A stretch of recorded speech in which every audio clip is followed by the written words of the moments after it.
अब अगर सोचते हो कि अपन बुरा है तो तुम गलत सोचते हो। अपन बहुत बुरा है। अगर केजीएफ चैप्टर 3 में रॉकी से किसी ड्रग लॉर्ड की मुलाकात हो तो क्या होगा?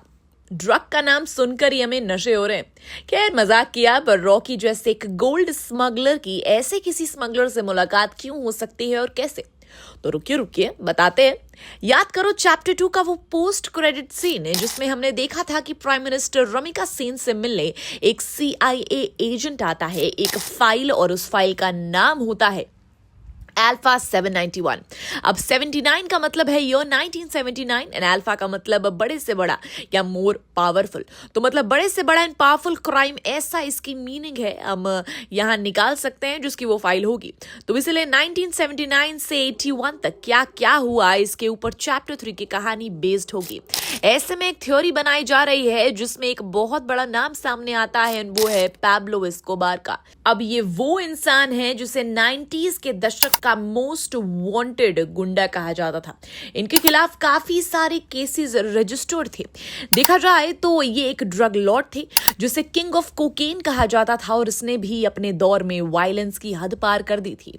तो ये आदमी मौत और क्राइम का दूसरा नाम था। अगर ये किसी से मिल सकता था तो वो कोई और नहीं बल्कि रॉकी हो सकता है। मतलब ऐसी एक थ्योरी हो सकती है।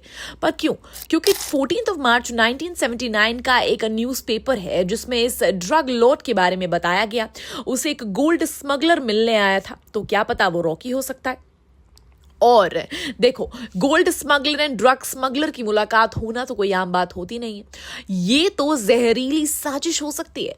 और हम ये बात अच्छी तरीके से जानते हैं कि रॉकी जैसा आदमी किसी से नॉर्मल बात करने के लिए तो मिलेगा नहीं।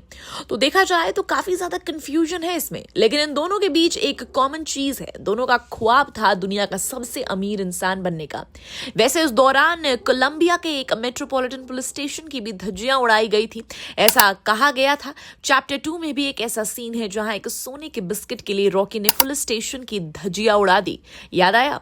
वैसे इस दौर में पाब्लो एस्कोबार की कहानी में एक US कनेक्शन था, और वही कनेक्शन रॉकी के लिए भी था। अब क्या पता US गवर्नमेंट के साथ रॉकी का कोई सिस्टम हो जो पाब्लो को पकड़ने से मदद करवाए, या ये भी हो सकता है कि रॉकी ने पाब्लो एस्कोबार के खिलाफ US की कोई मदद की हो। देखा जाए तो बहुत कुछ हो सकता है। वैसे ये तो एक थ्योरी है, पर फिल्म में ऐसा कुछ दिखाया जाएगा या नहीं ये तो वक्त ही बताएगा। लेकिन एक न्यूज़पेपर का जो जिक्र किया गया वो KGF 3 के लिए एकदम फिट बैठता है। तो क्या आपको ये थ्योरी सही लगी, या फिर आप भी कहोगे अरे यार ये क्या मजाक है?